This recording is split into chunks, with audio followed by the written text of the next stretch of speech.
شروع اللہ کے نام سے جو بڑا مہربان نہایت رحم کرنے والا ہے، اور جو قرآن پاک میں فرما رہا ہے، کہہ دو میرے ان بندوں سے جنہیں حالات ناممکن لگ رہے ہیں، میں ہر شے پر قدرت رکھنے والا ہوں۔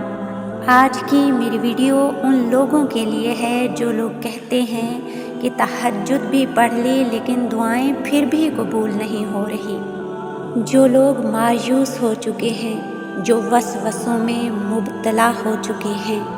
جانتے ہو یہ وسوسے شیطان کی طرف سے ہوتے ہیں، یہ مایوسی شیطان پھیلاتا ہے۔ پتہ ہے شیطان تمہارے دل میں کب وسوسے ڈالتا ہے؟ جب اسے تمہارا اللہ پہ توکل کرنا پسند نہیں آتا۔ اور پتہ ہے اسے تمہارا توکل کرنا کب پسند نہیں آتا؟ جب وہ توکل اللہ کو پسند آ جاتا ہے۔ اور جانتے ہو وہ ایسا کیوں کرتا ہے؟ کیونکہ اس توکل کے بعد جو تم نے اللہ تعالیٰ پر کیا، اللہ تعالیٰ نے تمہارے لیے معجزے کرنے ہوتے ہیں۔ ان معجزوں نے تمہیں اللہ کے قریب تر کر دینا ہوتا ہے، اتنا قریب کہ شیطان تمہارا سوچ بھی نہ سکے۔ وہ شیطان جو تمہیں اللہ سے دور کرنے کی کوشش میں دن رات مصروف ہے، لمحہ لمحہ مصروف ہے۔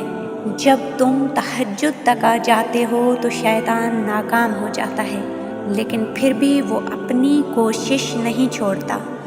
تمہیں کیا لگتا ہے کہ آدھی رات میں اٹھ کر ٹھنڈے پانی سے وضو کر کے اور ٹھٹھراتے ہوئے جسم اور کپکپاتے ہوئے ہاتھوں کے ساتھ جائے نماز پر کھڑے اپنے رب کے آگے جب تم سجدہ ریز ہوتے ہو اور پھر اس سے گفتگو کرتے ہو اور پھر اس سے دعائیں مانگتے ہو، وہ تمہیں خالی ہاتھ لوٹائے گا؟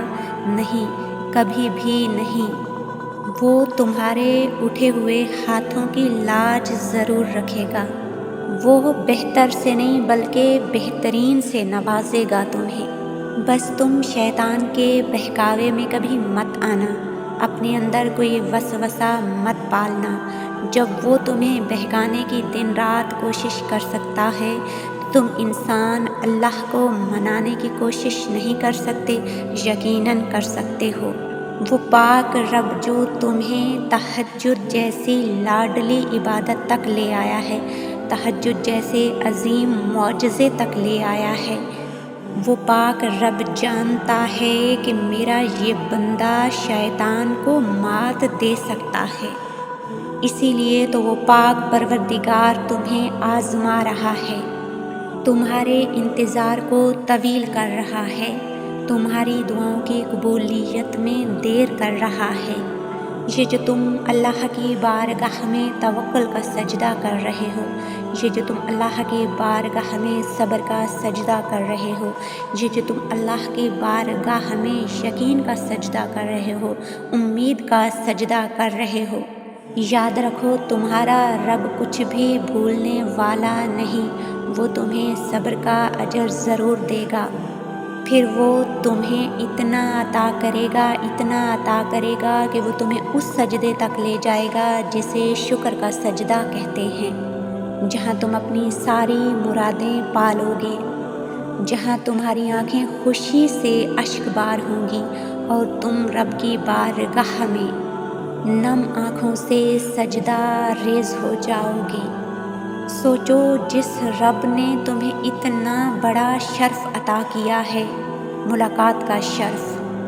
جانتے ہو نا نماز مومن کی معراج ہے، اور جب رات کے اس پہر جب تمام دنیا سو رہی ہو اور ایک بندہ نماز تہجد کے لیے اٹھے اور اپنے رب کی بارگاہ میں سجدہ کرے تو اس کا مقام کیا ہوگا؟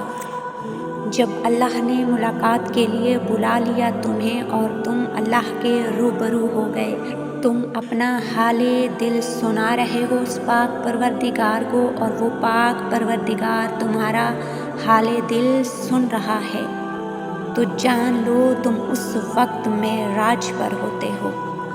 تم تو وہ ہو جو کسی مؤذن کی نہیں بلکہ اپنے دل کی آذان پر اٹھ کر اللہ کی بارگاہ میں حاضر ہوتے ہو۔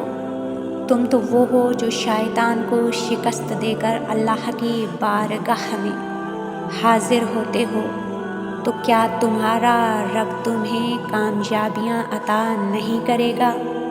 یقیناً وہ تمہیں بہت بڑی کامیابیاں عطا کرے گا۔ اور سب سے بڑی کامیابی تو یہ ہے کہ جس وقت بہت خاص بندے اللہ کی بارگاہ میں حاضر ہوتے ہیں، تم ان خاص بندوں میں شامل ہو چکے ہو۔ میں اکثر کہتی رہتی ہوں، کتنے معتبر ہوتے ہیں وہ غم، کتنی معتبر ہوتی ہیں وہ خواہشیں، کتنی معتبر ہوتی ہیں وہ دعائیں جو بندے کو اللہ کے اتنا قریب کر دیتی ہیں کہ وہ تہجد تک آ جاتا ہے۔ بعض دعائیں اتنی شدت سے مانگی جاتی ہیں کہ لگتا ہے کہ پوری نہ ہوئی تو سانسیں اکھڑ جائیں گی، کیونکہ کچھ دعائیں ہماری زندگی سے جڑی ہوتی ہیں۔